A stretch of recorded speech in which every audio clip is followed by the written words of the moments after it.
नमस्कार, मैं आर्यन सिंह। आप देख रहे हैं न्यूज डंका। न्यूज डंका में आपका स्वागत है। राष्ट्र विरोधी नेताओं का सिंडिकेट बन गई है भारत जोड़ो यात्रा। इन दिनों कांग्रेस नेता राहुल गांधी की भारत जोड़ो यात्रा जम्मू कश्मीर में अपने अंतिम दौर में चल रही है। कश्मीर में भारत जोड़ो के पहुंचते ही देश विरोधी बयान देने वाले नेताओं का एक सिंडिकेट भी बन गई है। राज्य व देश में होने वाले आगामी चुनाव को देखते हुए अलगाववादी नेता और कांग्रेसी नेता अपनी खोई हुई जनाधार की राजनीतिक पृष्ठभूमि को तलाशने की जुगाड़ में जुट गए हैं। आखिर जिस यात्रा को राहुल गांधी के राजनीतिक जीवन की दूसरी इनिंग के रूप में देखा जा रहा था, वह अब विवादों और सवालों के घेरे में है।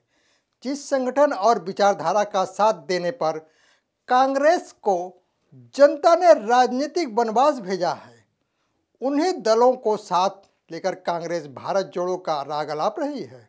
एक कहावत है, दुश्मन दुश्मन का दोस्त होता है, और कांग्रेस ने भी इसी सोच को आगे बढ़ाते हुए भाजपा विरोधी को बरकरार रखने के लिए राष्ट्र विरोधी ताकतों का साथ लिया है।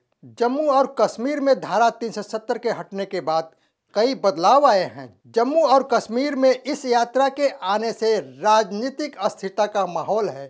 अभी तक अलग अलग विचारधारा का दम भरने वाले अब इन मंच पर आए हैं।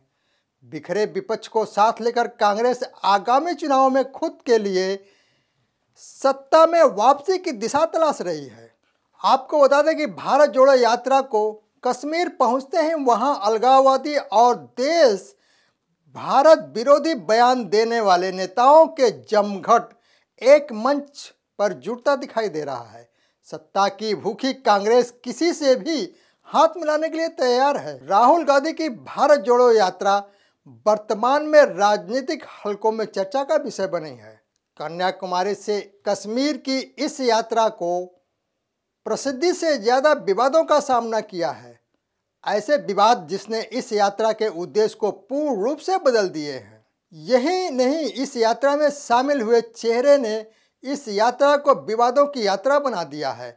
यात्रा में शामिल हुए नेताओं का नाता किसी न किसी विवाद से जुड़ा रहा। इस यात्रा में शामिल हुए यात्री देश जोड़ने में कम, देश तोड़ने की साजिशों में अधिक नजर आए हैं। भारत जोड़ो यात्रा अपने अंतिम पड़ाव में है और इस यात्रा का समापन कश्मीर में होगा। यात्रा के अंतिम दिनों में भी राष्ट्र विरोधी गतिविधियों के आरोप से घिरा गुपकार एलायंस भी इस यात्रा में शामिल हुआ है।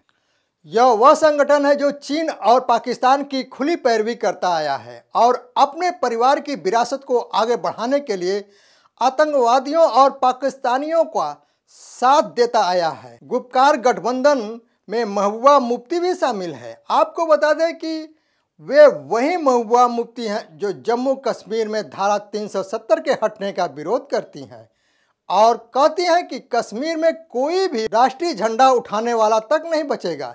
लेकिन अब मौका परस्ती में मुफ्ती के खेमे में सत्ता पाने की लालसा में तिरंगा लहराने लगा है। जब पाकिस्तान के द्वारा 1/3 कश्मीर पर कब्जा किया गया और अनुच्छेद 370 लागू किया गया, यह सब घटनाएं जवाहरलाल नेहरू के प्रधानमंत्री रहते हुई, लेकिन अपनी राजनीतिक गरिमा को बचाने के लिए उन्होंने चुप्पी साध ली। शायद यही वजह है कि अभी तक कांग्रेस जम्मू और कश्मीर को लेकर अपनी राय स्पष्ट नहीं कर सकी है। अपनी यात्रा में भीड़ जुटाने के लिए राहुल गांधी जम्मू और कश्मीर में हो रही भारत जोड़ो यात्रा के लिए पूर्व मुख्यमंत्री शेख अब्दुल्ला के बेटे फारूक अब्दुल्ला से भी समर्थन ले रहे हैं। यह वही शेख अब्दुल्ला हैं जिन पर 1931 में तिरंगापुरा में अपने भाषण के दौरान कश्मीरी पंडितों के नरसंहार करने का आरोप लगा था। शेख अब्दुल्ला ने ही अपने भाषण में मुस्लिम कॉन्फ्रेंस और घाटी के मुसलमानों को हिंदुओं के प्रति भड़काया।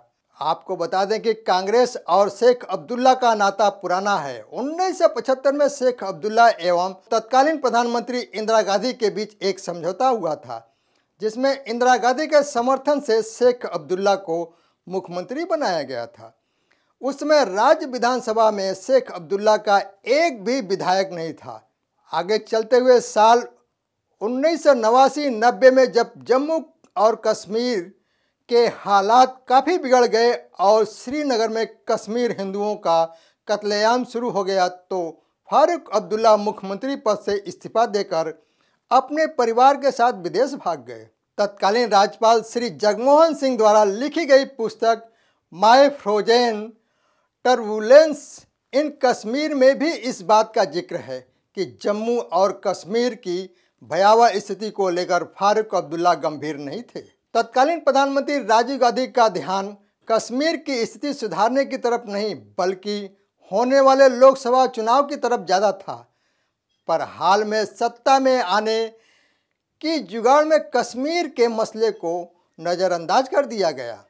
ऐसे नेताओं से समर्थन लेने एवं उनको समर्थन देने का कांग्रेस का पुराना इतिहास और राजनीतिक परंपरा रही है।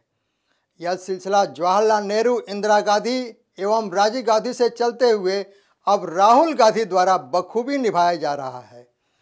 अब यह प्रश्न उठ रहे हैं कि आखिर क्यों हमेशा कांग्रेस के तार भारत विरोधी मानसिकता रखने वाले नेताओं से जुड़े होते हैं? क्या यह राजनीति का हिस्सा है या फिर कांग्रेस की विचारधारा का प्रभाव?